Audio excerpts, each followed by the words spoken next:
الوصفات تفولكي بزاف التجاعيد تفرخين تفولكي بزاف. المهم غير استعملها نتستاتي تفولكي. بالنسبه لتفرخين الوصفات تفولكي ايوانا دار لنا التجاعيد حدم واللي ما يكرش هدم الناس تفولكي بزاف في الوصفات. المهم استعملت مش كد مدن يلا الناس تجرب حتى نكي. المهم تفولكي بزاف ودم تحية التجاعيدان تفولكي بزاف. ماني كانت قامت بعدا لاباس دارون كلشي بخير. تفهم اخواتي رنونت نتمنى كنت نيلكم الفيديوهات بخير وعلى خير. اديرتم حتى تسكرمتي اللايك الاشتراك ديال الكومونتير يفولكين بزاف ياك كنت عجبت الوصفات دا كنت شكرح بزاف. المهم البنات هاد الوصفه زوينه بزاف بالنسبه للناس اللي عندهم التجاعيد راه زوينه ليهم بزاف كتحيد التجاعيد وزوينه بزاف. فيها الشيبه وفيها زيت العود. المهم زيت العود هذه بلديه يلا طحناها زوينه بزاف. نعاود تفرخين الشيبه ركز نحتاجو الزيت اللي نطحن. المهم اختار نطحن تفولكي بزاف. المهم هذا هو الملح غير ما الطريقه ما نكرد السكرمت وراه كل نحتاجو غايد الشيبه يسكنني هذا ونشرح مالكا. المهم ردنا سيان سيفراو الشيبه هيكات الدعاء تنزليلح وكان كمل حديدونت.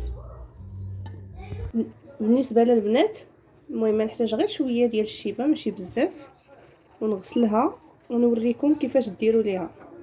نحيد هذه نغسلها مزيان.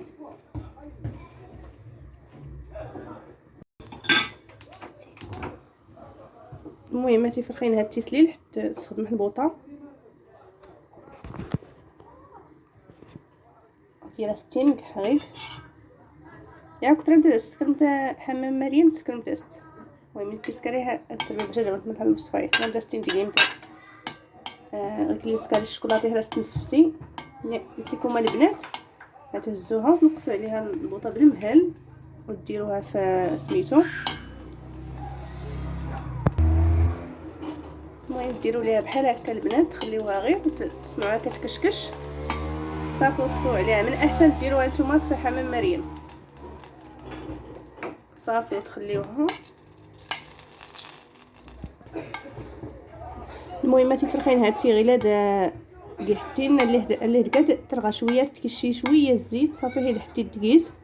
ولكن كي من احسن استك الصروح خدت دغيله استقي الصروح ها صباح ان شاء الله عاد استريح سكران تقرعيت ارتي تقام ضيض كنت فلاسو تكتفوك تحت كرمت ديك صباح ستين الصابونات المنجل. بالنسبه للبنات هاد الوصفه خاصكم ديروها في الليل وتغسلوا في الصباح بالصابونه ديال المنجل.